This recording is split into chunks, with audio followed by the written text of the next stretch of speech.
What's up, everyone? Welcome to Our Way Out. Today with me, I have Jeremy. What's up, guys? Welcome back. Tristan. What's up, everyone?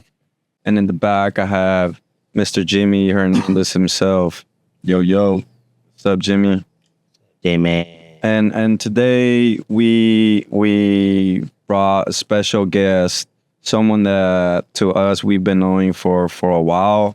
We consider him a brother, and he's out in the world fighting the good fight. Camp Mendoza. Woo! What's up, Ken? Welcome, Ken.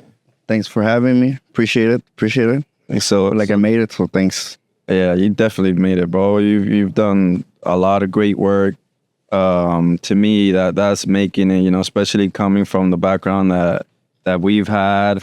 Ken he's with ARC. He's a policy director, and he has an amazing story. Ken, you want to tell us a little bit about yourself? Policy guru. Yeah. Policy guru himself. Yes. Yeah, well, I mean, I like you guys, I've been incarcerated. I was, originally I was born in Mexico. I came to this country when I was like 6 years of age because my family wanted to pursue the American dream. And unfortunately, when you come to this country, that was not what I encountered. So I was easily, engulfed in the lifestyle of street gangs at the age of 14, 13. And that led to me making decisions that I'm incarcerated, like, a lot of us. And being incarcerated from the age of 15 to 20, and then getting out, I felt like I felt like a field trip. I just experienced a field trip. I went inside and I witnessed all the flaws in the systems, and I decided that now I wanted to do something about that. So when I was 20 years of age, 2014 is when I was released. I decided to, just basically dedicate my life in doing something about the systems, because I have been in the system from the age of 15 to 20. So, I guess that's my story, like everybody else, black and brown individual. I grew up in a community where gangs were the reality, no father figure, and the gang world and just that lifestyle is what attracted me, and that got me incarcerated, and got out and decided to want to do something about it. And 10 years later, here I am, as a 32-year-old man, after being out for 12 years now, because I got out when I was 20, and I am the policy director for the Anti-Recidivism Coalition, which is a nonprofit organization. Basically, yeah, I guess you could say that. Yeah. It's basically an organization that provides services to people like me, that when, a lot of young people and adults and everything. So, but I specifically work on policy. So I work on making sure that we can listen to our community, listen to the members that we work with, learn about their lifestyles, how their lifestyles is going once they are released, and what is making their ability to move on in life harder. And my job is to ensure that we can make it easier and better. So if that means changing a law to make that better, then that's what it is. So that's what I do at ARC, and that's why I decided to do when I got out when I was 20 years of age, and I'm still doing that. I'm just doing it at a different level now because now I am the policy director. Okay. That's super cool. I wanted to ask you, what, like, when you're inside and you seen like a lot of unjust, what was something that you feel like you needed to get, like what inspired you to want to do this work, this type of work? I think having been in different juvenile systems in like different halls, and then probation camps, and then being in a position where now I'm sitting in a cell facing an adult life sentence, even though I'm still not an adult, that was like the time where I realized, damn, this is really serious, but having a mentor, Scott Bunnick, you guys know him, but not only him, it was me reading books. I read books. I started self-educating myself, reading books about historic great leaders, such as like Nelson Mandela, Pancho Villa, Zapata. I started doing that on my own because I was so bored, and I said, let me read books about these people that went through something similar, tribulations, and they overcame them. And I read the Bible, and then Scott also came in my life. So those three things combined in the darkest place of my life I found the light, and those were the light, those three things. Oh. And that is basically what, it's planted that seed of like, okay, I could change. I could do something differently. And from there, it was just the work that I had to go through and do with myself while being incarcerated. That's powerful. I hope that made sense. No, yeah. Yeah. So one of the most recent bills that passed was one of the assembly bills for firefighters, incarcerated firefighters. And for me, that bill means a lot to me. I'm not locked up anymore, but I was in fire camp and I was out there fighting fires for $1, fighting fires for almost nothing, risking my life, So I was out there for 2 years doing that. And the fact that now this bill passed, and I know one of the main things is it raises wages for them, right? So can you tell us a little more as to what all that was about? Yes. What bill was that? So it's AB 247, Assembly Bill 247 by Assembly Member Isaac Bryan. And the bill basically, it did what you're saying. It basically increases the pay for incarcerated hand crew workers. So right now, people like you who are incarcerated put your life on the line to help, turn the firefighter community. But you're not getting paid the same amount that a person that is in the outside world is getting paid, right? So we want to make sure that people that are putting their lives on the line and are incarcerated be paying at least some type of level of dignity and respect. And that's what it does. So it increases the pay from $1 to $7.75, like they think 25 cents around there, which is better than $1. That's all. And it's federal. That's the federal cap, right? I think state, yeah. Okay. That's really cool because I was even as I was making $1 an hour, but I was able to save up money for when I got out.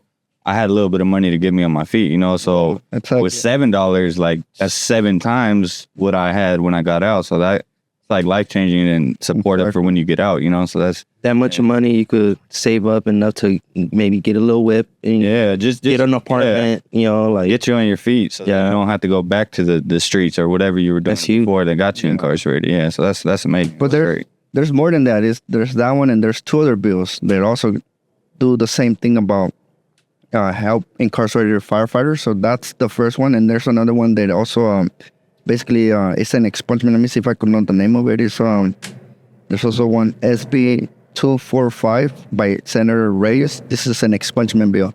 This is basically expunges the records for people that have served time in a fire camp. Oh, okay. So when they finish serving time in a fire camp, their expungement process begins automatically. So it could go faster. So, because it's a lot of benefits. Automatically. So, oh, wow.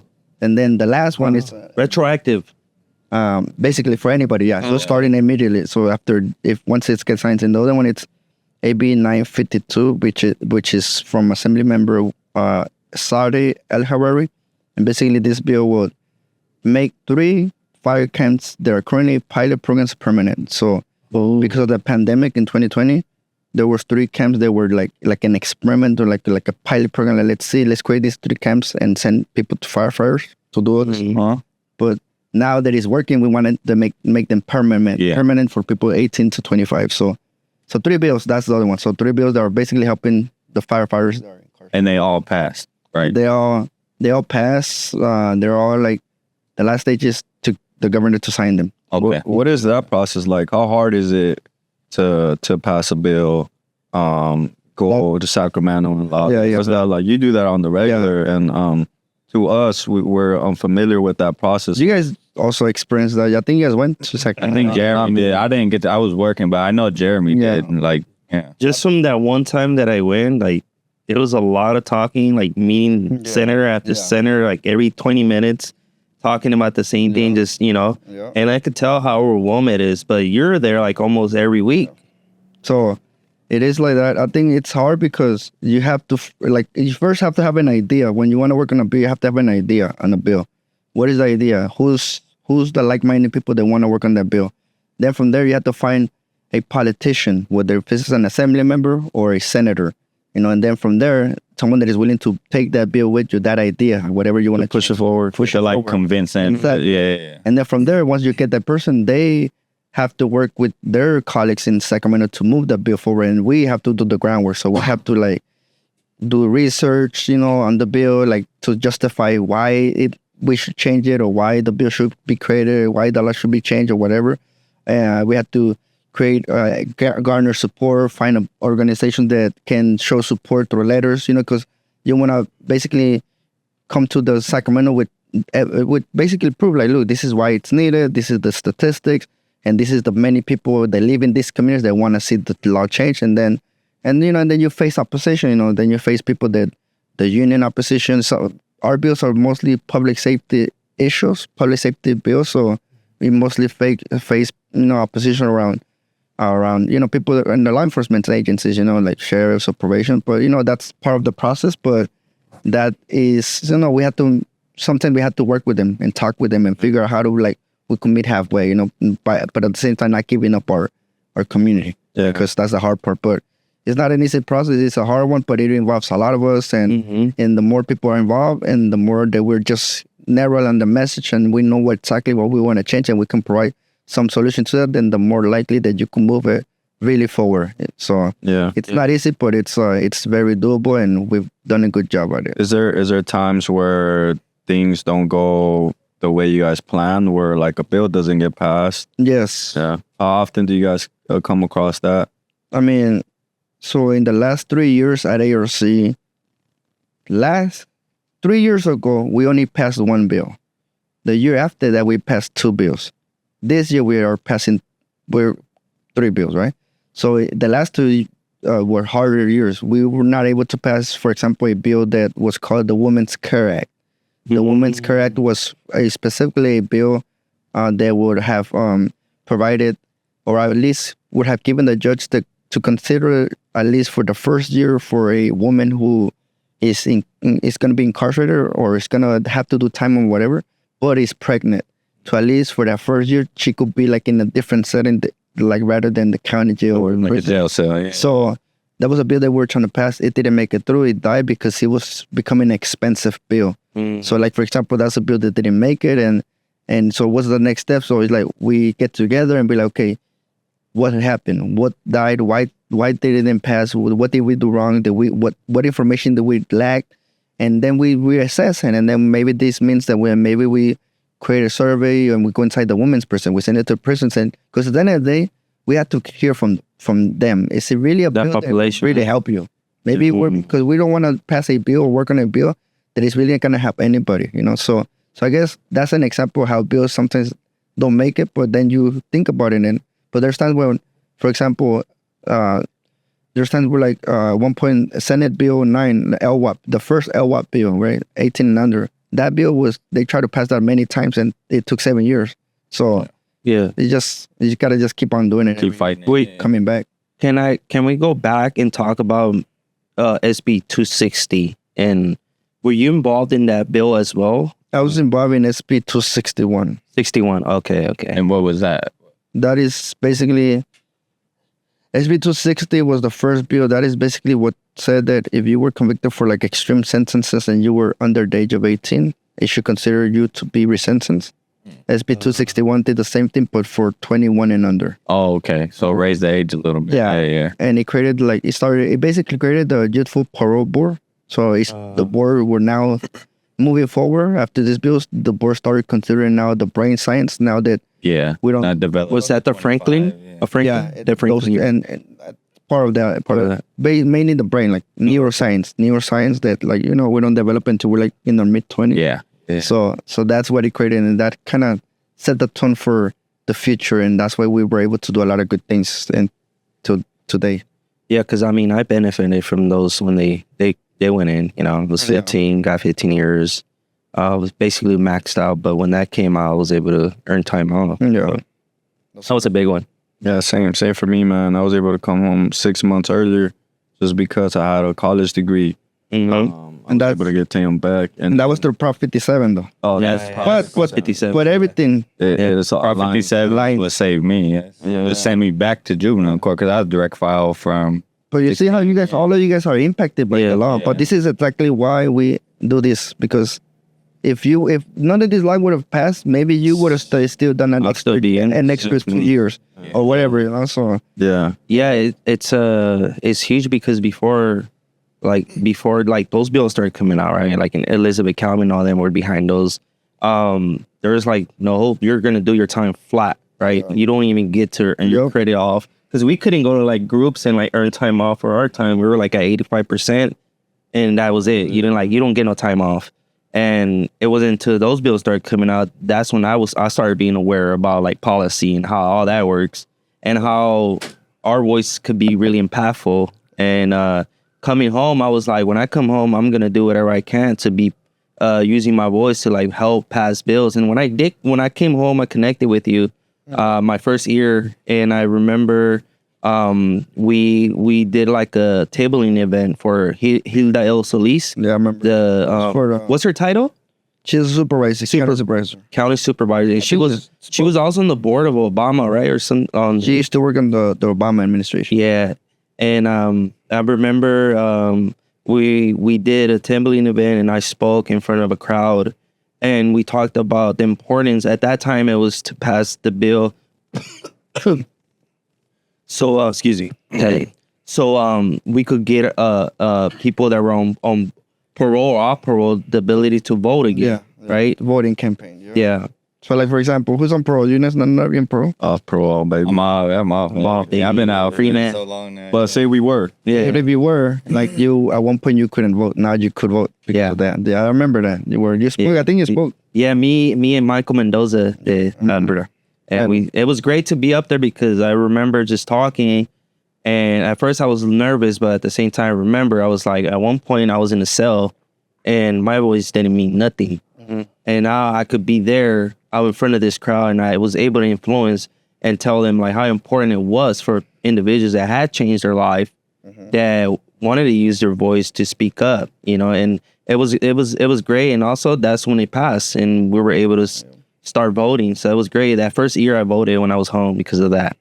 And that was pretty cool, man. It was really impactful. So I'm glad you had a good memory. And also like some of these, what I like too is that nothing is given to you. You still at the end of the day have to put in the work to to earn that time back. It's not it's not just like, all right, you have 6 months off. Now you have to go out there, go to school, show that show you have something for it, and then you get rewarded for that, which is that's the misconception, the thing that people need to know, like that what we do, we're not trying to do handouts. We're not doing nothing just for like people. We believe in accountability. We believe people have to work on themselves, to get whatever, to become the greatest they can in versus of and that's what we do in policy. We don't ignore that. And I think people think that that's we're important. doing it just to hand out and like, no, we are doing it. People deserve it. If they're working on themselves, they should get some type of leniency, on their sentences or on their time, and that's real public safety. Yeah, that is what's gonna deter all of you from going back to prisons. Like, you guys are literally defining the statistics that people think that we are. Exactly. When you get out of prison, you go back. Look at us. You guys are literally running podcast. Yeah, and what is wild too is like when all that started happening there. It was like a cultural change inside the prison, because then everyone, now that like the people that were like messing up and just not really working on themselves, when that started behaving because they started motivating, right? They were like, if I start going to group, if I start going to AA, if I start going to NA, if I start going back to school, get my GED, go to college, now I could start. And in that way, they're also like shooting for something newer, something that's educating them, and in the process, changing them as well. It's like if you have no hope, they're like, fuck it. What the fuck I want to try to do better for? But they see the hope and they're like, okay, well, people started getting out. They're like, oh, it's an incentive. Me, that could be me getting out. Why not? If then, why not me? It's an incentive for sure to like get, because you're not doing anything in those cells, but like shooting like you're in the yard talking about nonsense, just wasting time. At least this will inspire you. Like, damn, if I take this self-help class, that gives me a week back. If I go to college, that gives me 6 months. If I get a degree, so now you're inspired to like make this change, and without knowing it just changes you, and you take those habits and you apply them into your regular life. Like, man, I could work towards something great. If I could do this, I could do that. And like you said, it changes the whole culture of the yard. Because before you just sit there, wait for your time, and you're not doing nothing productive. Whereas now you're like, wait a minute. If I go to that anger management class, after like 2 months or after the program's done, I'm gonna get a week back. I might as well go do it. I'm not doing nothing else anyways, but playing basketball or handball or working out, So in the long term thing about that, the more it increases the possibility when, let's say, the next generation of people, they end up in that situation, younger people are no longer gonna probably become active as crazy. Like now they probably, might be more chill because the older people are gonna lead them a different way. And if we continue to do that, let's say in 10 years from now, maybe the numbers are gonna reduce of people in jails because you're providing hope. And I feel like it has, Hope man. programming. And it has. You gotta keep it going. I've gone back to the juvenile hall as a free man and to like be a mentor. And compared to when I was there, the population has drastically dropped. It's probably like half of when I used to be there. We were so it was so packed when I was there that people had to they didn't have rooms for everyone. So some people had to sleep in the living room, Oh, mattress. Yeah, like they give you a boat. It's called. And the little boat in the day room. I remember that. Yeah, that's how tight it was. And now, like you're pretty much everyone has their own room. Yeah. It's crazy how much has changed, which is a good thing. That Really is. like as people are going to jail. That's always good. What's a bill that you guys are working on now that you feel really strong about or passionate about? I mean, there's a bunch. I mean, the 5-4 bills are 3 of those. I'm happy that we passed them because it's not easy to pass bills at all. So the fact we got 3 already on the governor's desk ready to sign, that's a big deal. It impacts a lot of people. But right now, I would say we have a LWAP bill, Senate Bill 672, and this is a life without the possibility of parole bill.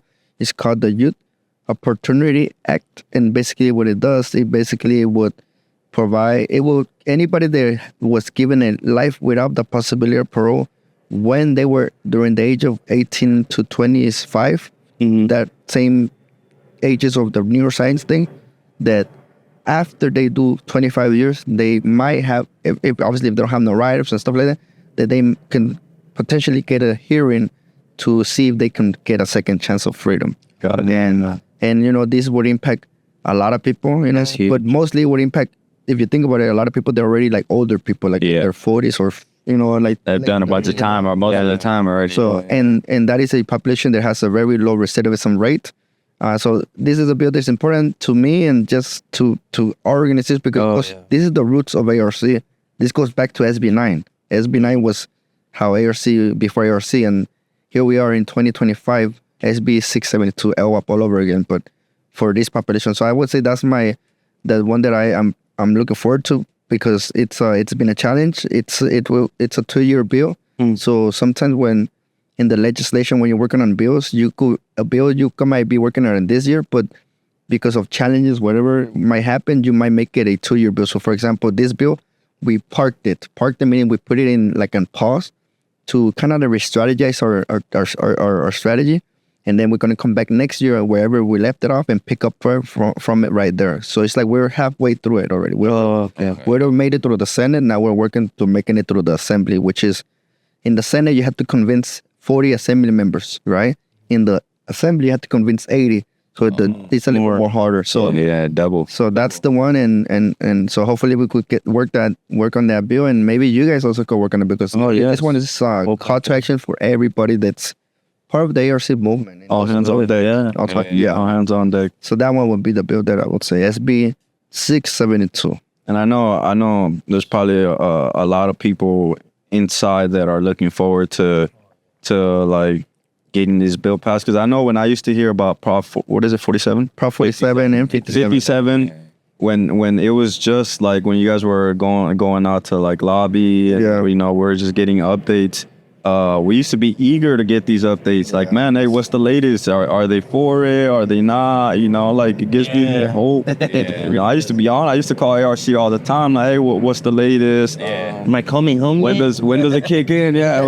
Is it 60%, you know. Well, especially because you guys retroactive. and then you guys don't really know the process, so you guys are like, Exactly. yeah, and Definitely gives a lot of hope. then you don't know the process. You don't know, like, it takes a little while to go up there and convince these other people that, you know, that to convince them on what you believe in. Like, look, it's gonna do the community some good. Inside, you don't know any of that. You just like, man, let me get my time back. I'm trying to get out, but man, I applaud you guys for putting in the work, because it's not easy, you know, and just rallying up people to go up there and, you know, like, support is not easy. Definitely have our support. And I know, like, firsthand, like, just from individuals and friends that I made in there when I was inside. Like, I met a lot that were LWOPs, and they were already in their 25th, 30 years, you know, and you could tell, like, they were, you know, changed men. Like, a lot of them had a lot of time to just work on themselves. And you know, it's sad to just be around them, because, you know, like, they might never come home, you know, but they're doing more work than I was doing, you know, and there was just, like, changed men. And for them to hear this, I know how much hope they have now, you know. So I want to, like, be supportive and make sure that, you know, I come and help however I can. And I I feel like you're very involved. I feel like you go up there not just for policies with like incarcerated people. You've been up there also for the film incentives. Yeah, I mean, You know, and that's not your job. You're just doing this out of, like, giving back to the volunteering. Just you know, being an activist. You know, kind of like I circled around earlier when I said that, you know, I just want to make sure I use my my voice, because, like I said, we didn't your word, that is the same thing. we didn't have a voice in there, you know, and to be part of it. And also, like, I worked with him. I'm your boss. He's too, my man. boss. So, nice with the camera. This guy he just bullies me around, like, let's do that, and I'm like, all right. Nah, but it's great to work with you and, like, see the work that you do. And I can also see how stressful it gets at times, you know, because there's a lot that you have to manage. There's a lot of research that you have to do. And then a lot of the times you got to make sure that what you're doing is going to, you know, it's affecting other people. So you have all this responsibility on your plate. And not only that, like, you have a whole team. So yeah, like, I acknowledge that. And, you know, like, I'm grateful that you're my boss, you know, because you keep me informed about all these things that are going on as well, you know, that affect our community. How do you cope with when it becomes too much, you know, when things don't go your way, when it's stressful, you know, because it's not always like, it's not a walk in the park. No. So how do you cope with when it becomes too much? I mean, to be honest, it's hard. It's like, that's why to be honest, as much as you look at politicians, you just see what you see, right? You, at the same time, I give them respect, because being a politician is hard, right? Because of what they deal with, like, all the backlash, right? Just being a policy person working in policy is even hard. Like, kind of, I feel like the same, because sometimes you don't get what you want, and sometimes you can't change people's way of thinking. That's just a reality. So, and it could be overwhelming, because you know, for me at least, you know, I got into the work when I was 20, and I always, you know, had this belief, like, I'm gonna change the world. I'm about to make great change in this world. I read books about historic change, and I'm gonna be like all these leaders.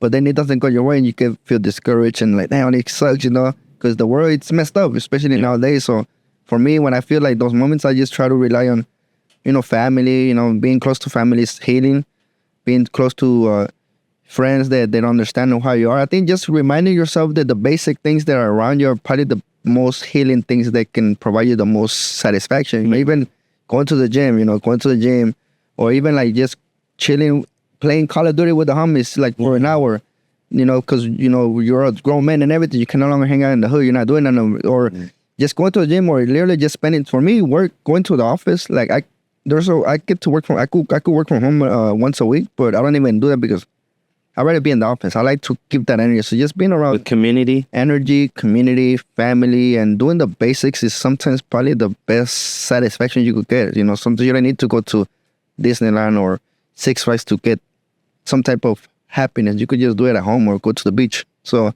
for me, it's just being around my family, my nephews specifically. Yeah. My nephews. Yeah. And you have a documentary right? Called $1 Million Cage, where it's the focus is on your experience in the system and Yeah.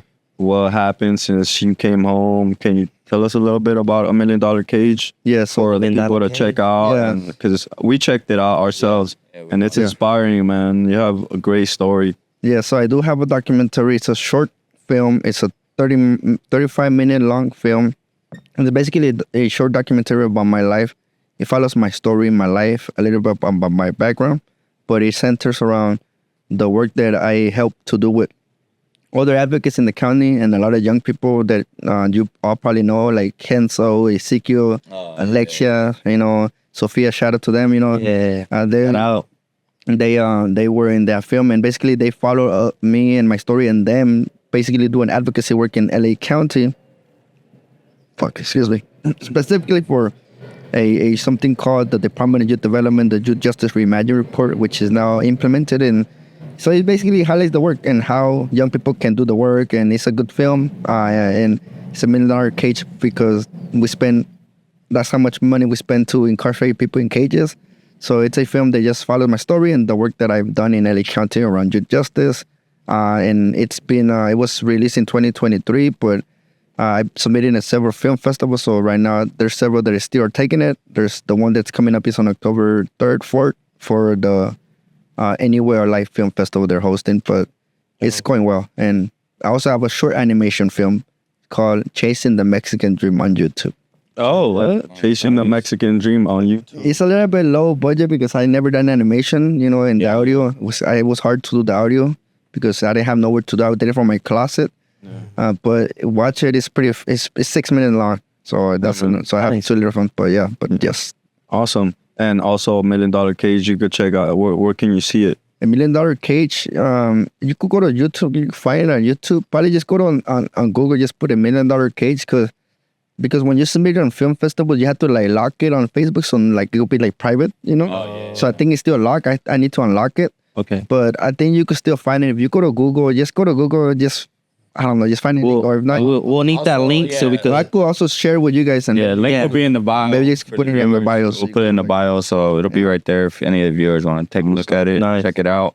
And what are 3-year goals 5-year goals for Camp Mendoza? I think probably execute more policy victories in the next 2 years. Pass some bills. Pass monumental bills, leave a good legacy because I do want to eventually transition out of the policy work in general, the criminal justice work. I do want to jump into my filmmaking still again, I want to do that again, but also I am an artist, so I want to go back into my painting and drawing and writing and because I do poetry. So I want to get back into my art side of me, but I feel like I need to get away completely from policy and everything I do. So I'm probably gonna have a whole 360 in 2 years, complete career change. I'm working on what that it will be because I have many opportunities. I just don't know what to do, and so I'm still thinking about it. But it's probably gonna be something fun. I want to do something fun. Nice. Awesome. Yeah, man. Well, thank you for being here. Thank you for coming. Appreciate all you do for people like us, passing bills, working for us. Yes, sir. Just thank you. Yeah. Yeah, you're an inspiration, Ken. Thanks for being here, man. Thank you for having me. Appreciate it. Hey Ken, Way out, homies. hey Ken, if I can ask you, Ken, what can people do to try to help out? Just average people who just might not be knowledgeable of what everything you do in the world you're working in, the fight you're fighting, and if there's things that people can do to help out with making these policies come to life. Yeah, I think definitely. Right now we need all hands on deck on ELWA bill. The senators all across, they're scattered across the state. So I would say just learning about the bills that we're working on, getting some information, reading up on it, reaching out. Even if you want to come to the office, visit in the office. Even sometimes to know the issues, you gotta be proximate to people. So I encourage people that are listening to. If you want to understand issues, you want to go to the issues, understand them, reach out to the people because sometimes you don't want to rely just on the media, what you see. Go to the issues in person. You could see them specifically for us. Come to the office, ARC, meet people like these guys. They all have their own stories, and that education is what is gonna help you understand how to be involved. Because at the end of the day, we're here to support each other and human beings. It's about supporting human beings. So I would say read up on our website. I know in ARC we probably have our website has all the bills that we worked on. We've worked on 35 laws, and then if people want to actually do something about it, they can always call their representatives. They can always call their state senators, state assembly members, and let them know that, hey, I stand with ARC and I support these bills. So find who's your local representative, and then from there, look at our website and you could call them directly and then be like, look, I'm stand with ARC, I'm support these bills.